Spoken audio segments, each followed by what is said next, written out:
So, napalagay siya dyan yung receipt ko. Tapos, yung mga favorite ko na, mga stamp from Mochi. Tapos, meron pa ako dito lagayan.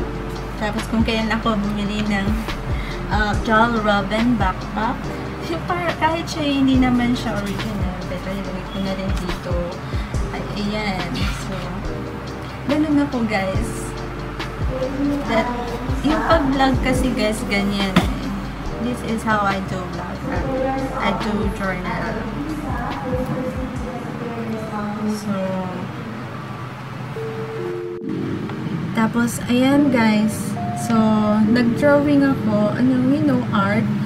Kapag you-express yourself through art, so, nawala yung iyong, yung stress, pressure. Kukulayan ko siya kasi happy naman ako. Then, neutral ako ng mga 3 days. Hati kasi super busy ko.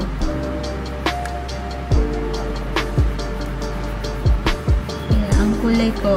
Yung ginawa kong design is para siyang trumpet. So, this is daily. Kung ano yung mood ko sa isang araw. Siyempre, pag yung mood ko is darker, medyo happy ako yung pag lighter, slightly happy. So it depends on how you color your art, how you color your mood tracker, your design.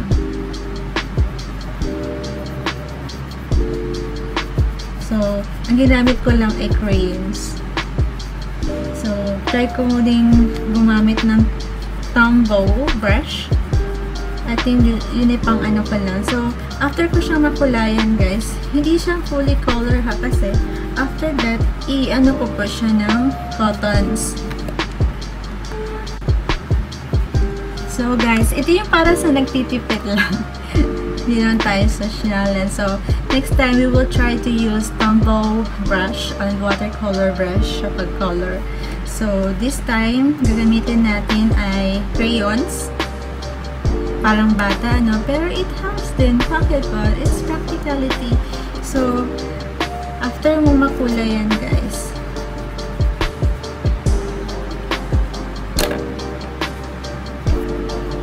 ipuskusin mo siya ng cottons para ma-blend.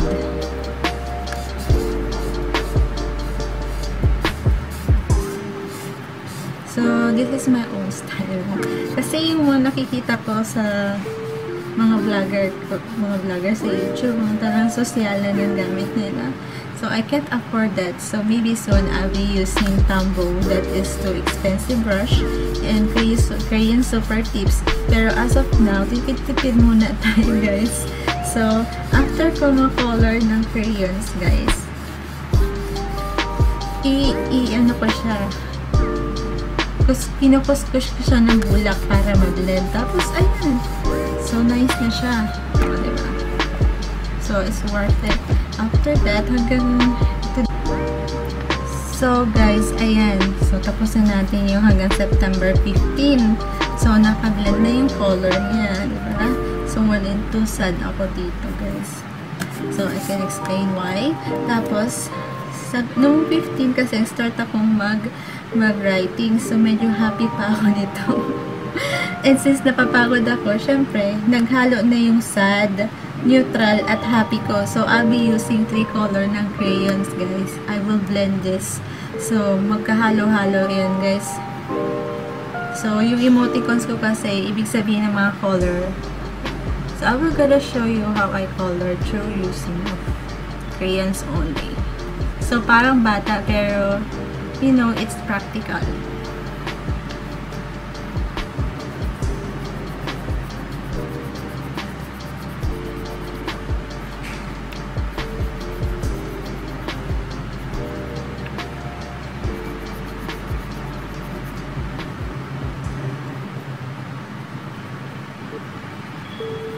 So, ito yung mood tracker ko, guys. Isang color lang ang gamit ko dyan.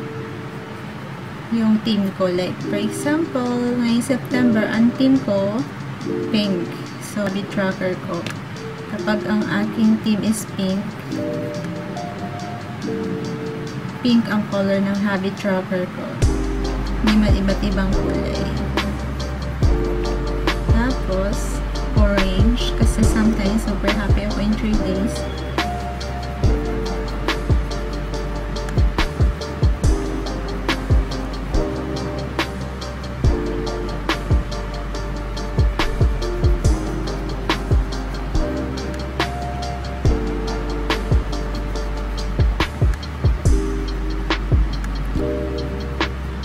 Nag-enjoy ako dito. Nag-enjoy ako dito sa paggawa ng art kapag kapipagod.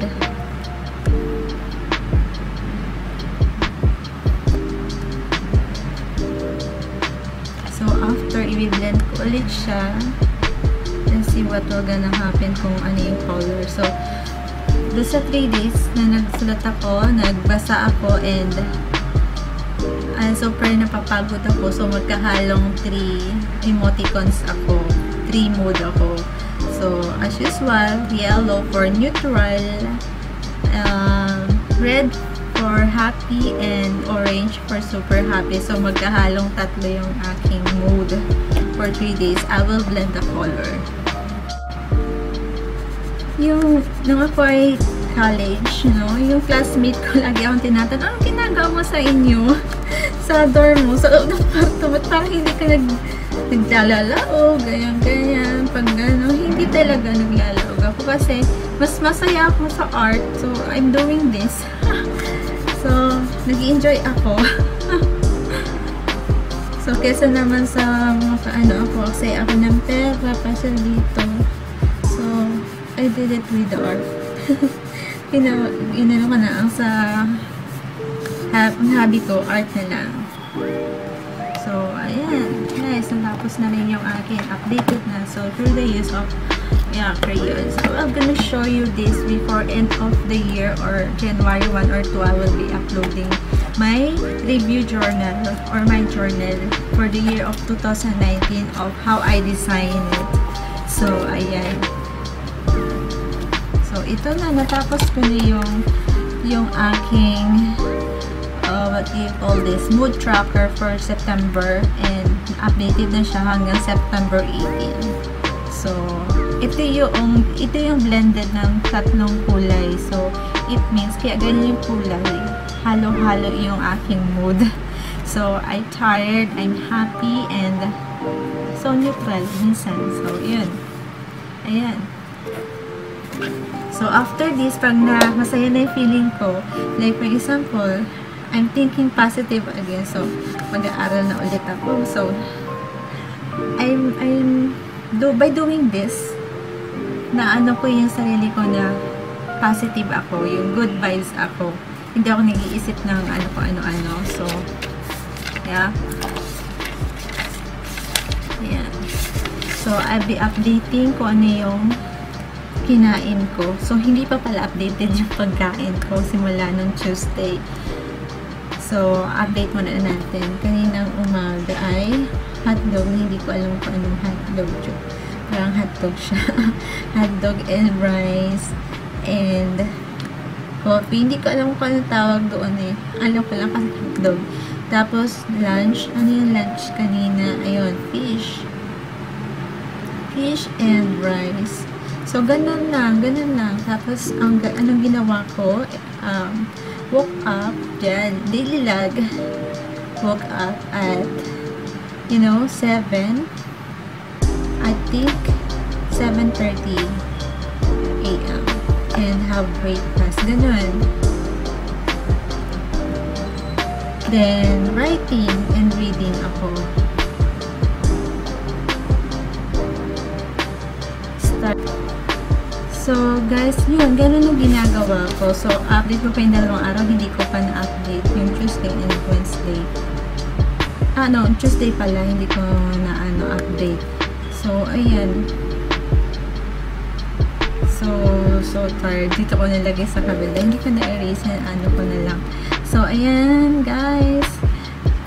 This is how I do it my journal. So, I made an art daily log. So, meron, dapat talagay ko dito yung mood ko sa baba. Kaso, may sarili na akong mood tracker. So, sineparate ko na. So, meron akong Dutch design ng journal. 2 months lang yung ginawa ko. Yung first month at yung ika-6 month dito. I'll be showing this. Talaga, maganda yung Dutch design kasi I'll show you. Yan, may para siyang may cut siya. So, it depends on you on how you design. So, halimbawa, mag-design kayo ng flower, you will cut the paper sa design ng flower, then you will gonna put your daily log there. Kung ano yung nangyari sa isang araw, then pag natapos mo ng isang taon ito, you will reviewing your life and flashback of all your memories. All your memories.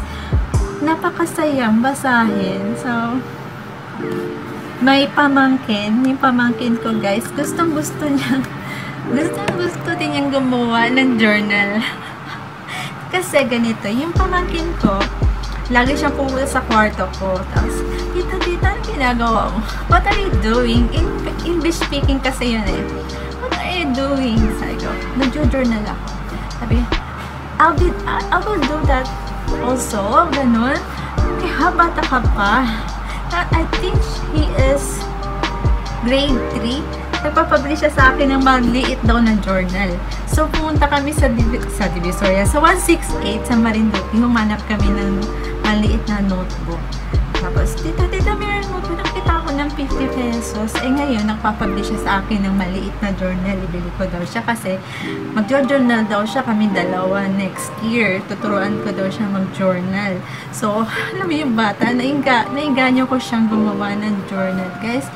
Tapos, nakita niya ako, nagpiprint ako ng mga calendar na sticker. So, tita, gawin mo din ako ng sticker calendar. Kasi may maliit ako binili sa kanya, parang maliit na checklist notebook. Yun yung dinidikit. Sabi niya, tita, lalagay ko ito sa aking notebook. So, ayun, nalagay daw niya sa kanyang notebook. Sabi, nakita niya kasi yung notebook ko, may mga calendar. Kaya, tita, gagayahin na, gusto niya ganun design. Gusto niya mag-sticker din. So, okay. So, masaya siya. Tapos, nakita niya ako, gumagawa ako ng flashcard. Ginaya-gaya niya din ako, tito, gawa din ako ng flashcard. Ay, pabili sa akin ng ginawa ko siya ng flashcard, guys. So, at nagsasaulo siya ng multiplication table. Ayun, ginawa ko siya ng flashcard. At nagsaulo niya. So, ayun, gagawa.